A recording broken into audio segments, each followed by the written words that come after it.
Direction les fourneaux du chef Jérôme Schilling, sacré meilleur ouvrier de France. Une consécration après l'obtention d'une 2e étoile au guide Michelin en mars dernier. Le cuisinier auréolé ouvre les portes de son restaurant Lalique dans le Sauternais à Jean-Pierre Stahl et Vivien Roussel. À 40 ans, Jérôme Schilling devient l'un des plus grands chefs, meilleur ouvrier de France et 2 étoiles au guide Michelin, le tout décroché en 2022. Beaucoup d'émotions, c'est un soulagement de toutes ces années de travail, de persévérance, d'abnégation.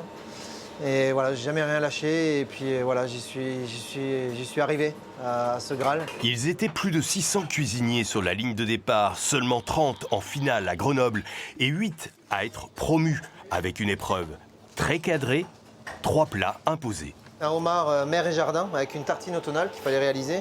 Ensuite, on avait une noisette de chevreuil sauce poivrade chocolatée.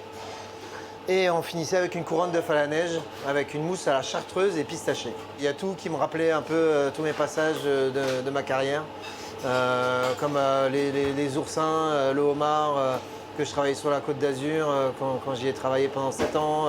Voilà, il y a tout ça. Le dos de chevreuil, forcément l'Alsace, puisque je suis quand même alsacien.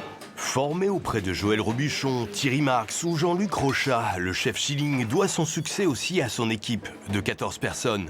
C'est un concours qui est très très lourd et je pense qu'il faut du monde derrière aussi pour l'aider et pour le soutenir. Une bonne motivation de le voir lui réussir, de travailler avec lui, c'est une source d'inspiration aussi dans la création. 2 ailes de raie et un cèpe, un pigeon.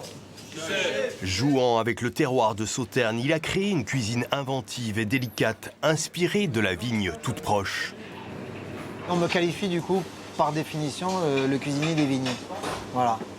C'est comme ça qu'on me qualifie parce que finalement, la cuisine elle est toujours axée par rapport à tous ces tenants et aboutissants du monde viticole pour pouvoir être de bon sens du lieu et de l'histoire qu'on porte.